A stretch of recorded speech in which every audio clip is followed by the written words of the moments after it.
बिजनौर के चाहशीरी B24 के रहने वाले सलीम की लाश हीमपुर दीपा क्षेत्र में नहर में तैरती मिली। सलीम 2 दिन से गायब था। मृतक की बहनों ने 2 लोगों पर अपने भाई की हत्या का आरोप लगाते हुए पोस्टमार्टम हाउस पर जमकर हंगामा किया। बताया जा रहा है कि बिजनौर के चाहशीरी B24 के रहने वाले अब्दुल गफ्फार का बेटा सलीम सोमवार से गायब था। आज उसकी लाश हीमपुर दीपा क्षेत्र में नहर में तैरती मिली, जिसकी खबर से परिवार में कोहराम मच गया। मृतक की बहन सबीना ने रोते हुए बताया कि सोमवार की दोपहर 2 बजे उसके भाई सलीम को चाहसीरी के ही रहने वाले चांद उर्फ गुलबहार ने फोन करके फेरीलैंड वाटर पार्क बुलाया था, जहां पर पहले से ही एहसान मौजूद था। एसपी को दिए गए प्रार्थना पत्र में सबीना ने बताया कि उनके जेवर गिरवी रखे हुए हैं, जिनको चांद ने छुड़वाने का वादा किया था। चीज छुड़वाने को लेकर चांद ने सलीम को फोन करके बुलाया था कि तुम्हारी बहनों की चीजें छुड़वानी है, तुम यहाँ आ जाओ। जिसके बाद सलीम घर से चला गया। कुछ देर बाद सबीना ने चांद को फोन किया तो चांद बोला सलीम मेरे पास ही है, लो बात कर लो। लास्ट बार बहनों की बात अपने भाई से हुई। फिर कुछ समय बाद सलीम और चांद का फोन बंद आने लगा। परिजनों को सलीम की चिंता सताने लगी। सलीम की बहनों ने बताया कि उसके भाई और चांद के कुछ दिन पहले मामूली कहासुनी हुई थी, वहीं अब वो लापता हो गया।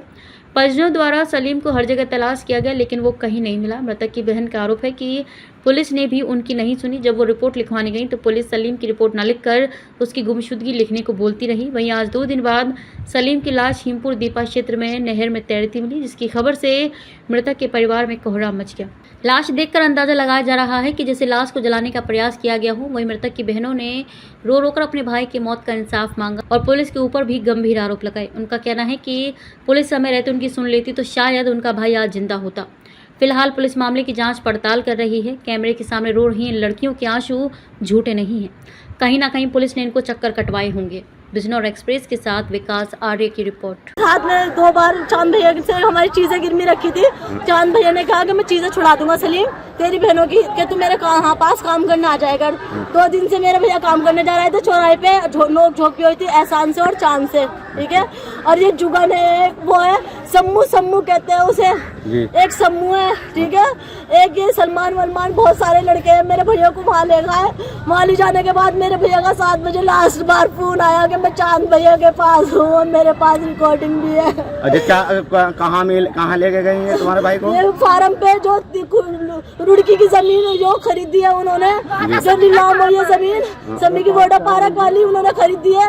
उस जमीन पे मेरे भैया को बिठाने के लिए ले गए थे। आपने पुलिस को सूचना दी थी इस बात की? मैं पुलिस के पास 2:30 बजे गई, 3 बजे गई, 2 बजे गई, फिर दिन में मैं 10 बार चली गई। ऐसा ही साहब ने मेरा बेवकूफ बना दिया कि तुम नाम दर्ज करके लेकर आई हो, ऐसे नहीं लेने के हम तुमसे। फिर एक चेतन सिंह है एक, मैंने उनके यहाँ नाम पढ़ा था। उन्होंने मुझसे यूँ कहा कि ऐसे नहीं लेने के, एक काम करो तुम। मैंने क्या करूँ कि जाके ना तुम्हें यूँ करके लिख कर आनी है कि मेरे भैया जो है ना गुस्सा नाराजगी में घर से चले गए, गुम हो गए, गुमशुदगी दे दो। मेरा बेवकूफ बना रखा था। आप नाम जो तेरी लेकर गए थे थाने में?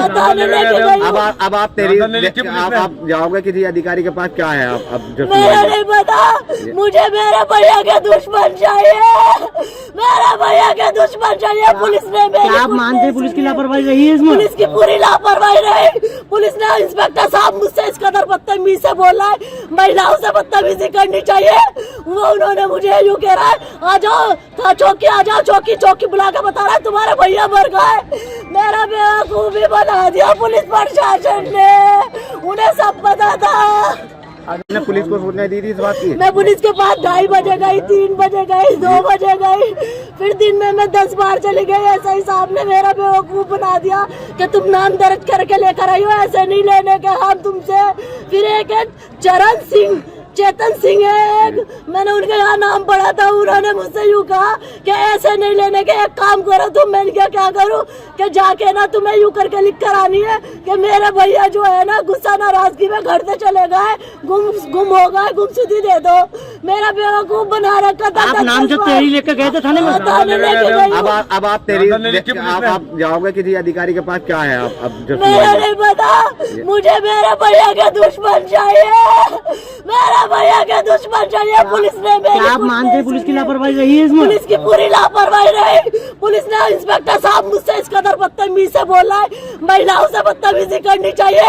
वो उन्होंने मुझे यूँ कह रहा है आ जाओ चौकी बुला के बता रहा है तुम्हारे भैया मर गए।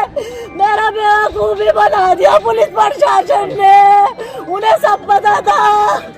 क्या आप भी इलेक्ट्रिक स्कूटर लेने का सोच रहे हैं तो राज ऑटोमोबाइल्स नजीबाबाद आपके लिए लाए हैं एकदम धमाकेदार ऑफर। केवल 39,500 में 1 साल की वारंटी के साथ, जो एक चार्जिंग में 60 किलोमीटर चलती है। बुकिंग ऑफर 25 जुलाई से 25 अगस्त तक रहेगा। डिलीवरी 4 सितंबर से शुरू हो जाएगी, जो कि दिवाली तक रहेगी। ये ऑफर केवल 100 स्कूटर की बुकिंग पर होगा। अगर आपको भी कम दाम में मजबूत स्कूटर चाहिए तो आज ही बुकिंग करें। कॉल करें 7078820007। से जुड़े रहने के लिए हमारे YouTube चैनल को बेल आइकन पर क्लिक कर सब्सक्राइब करें।